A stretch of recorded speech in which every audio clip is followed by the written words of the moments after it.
Mãe? Por que é isso? Por que você tá aí no chão, mãe? Oi, filho.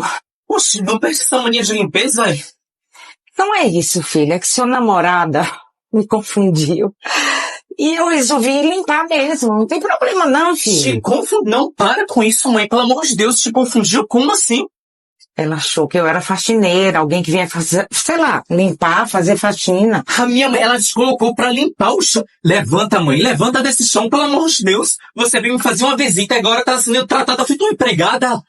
Mas meu filho não precisa ficar tão aborrecido com isso. Calma. Eu não gostei nem um pouco. Eu vou ter uma conversa com ela e ela vai ver o dela. Filho, qualquer pessoa pode se enganar, pelo amor de Deus. Não pode não. Você é a minha mãe. Eu não quero que ela te trate dessa forma. Ela vai ter o que ela merece. Calma, peraí, meu filho, peraí. Marilyn, Aquela blusa falsa, assim. Foi. bora desliga logo o celular, eu quero conversar com você.